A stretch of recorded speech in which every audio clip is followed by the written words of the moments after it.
ইফতার special lassi recipe মিষ্টি দইয়ের। আমার এই রেসিপিটা তোমাদের কাছে যদি ভালো লেগে থাকে তাহলে অবশ্যই আমার চ্যানেলটি সাবস্ক্রাইব করে আমার পাশেই থাকবে। আসসালামু আলাইকুম বন্ধুরা, কেমন আছো? আলহামদুলিল্লাহ আমি ভালো আছি। তোমরা হয়তো আল্লাহ পাকের অশেষ রহমতে ভালো আছো।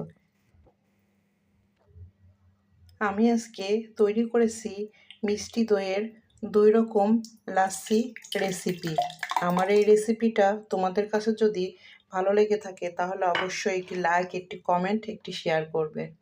তো আমি এই লাচ্ছিটা কিভাবে তৈরি করলাম দেখতে থাকো। আমি মিষ্টি দই দিয়ে 2 ধরনের লাচ্ছি তৈরি করব। এখানে আমি পর্যাপ্ত পরিমাণে মিষ্টি দই নিয়ে নিচ্ছি। এরপরে আমি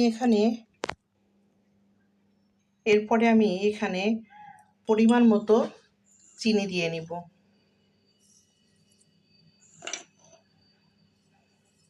যে যতটা মিষ্টি খেতে পছন্দ করো।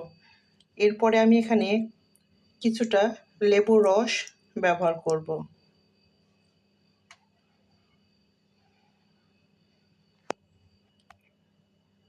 এরপর এখানে আমি একটি ব্লেন্ডারের সাহায্যে চিনি সহ দইটা সুন্দর করে ফেটে নিব। এখানে আমার দইটা খুব সুন্দরভাবে ফেটানো কমপ্লিট।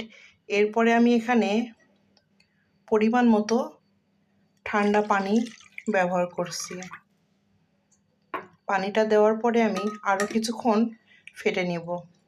এখানে আমি চিরা লাচ্ছির জন্য কিছু পরিমাণ মতো চিরা নিয়ে নিয়েছি। এগুলো আমি সুন্দর করে পরিষ্কার পানি দিয়ে ধুয়ে নেব।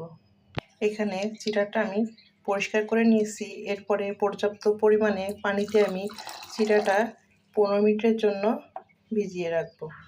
এখানে আমি যে চিরাটা ভিজিয়ে রেখেছিলাম সেটা আমি হাতের সাহায্যে এভাবে ম্যাশ করে নিয়েছি। এখানে আমি মিষ্টি দইয়ের 2 রকম লাচ্ছি তৈরি করে নিয়েছি। ইনশাল্লাহ তোমাদের কাছে খুবই ভালো লাগবে আমার এই রেসিপিটা। এইভাবে মিষ্টি দইয়ের লাচ্ছি রেসিপি একবার হলেও বাসায় ট্রাই করে দেখবে, এতটা টেস্ট হয় বলে বোঝানো যাবে না। এখানে দইয়ের লাচ্ছির জন্য ব্যাটারটা কমপ্লিট। এবার আমি পরিবেশন পাত্রে তুলে নেব। আমার মিষ্টি দইয়ের 2 রকম লাচ্ছি রেসিপি। আমার এই রেসিপিটা তোমাদের কাছে ভালো লাগলে অবশ্যই কমেন্টের মাধ্যমে জানাবে। আমার এই 2 রকম লাচ্ছি রেসিপির সঙ্গে এতক্ষণ পর্যন্ত যারা আছো তাদেরকে অসংখ্য ধন্যবাদ।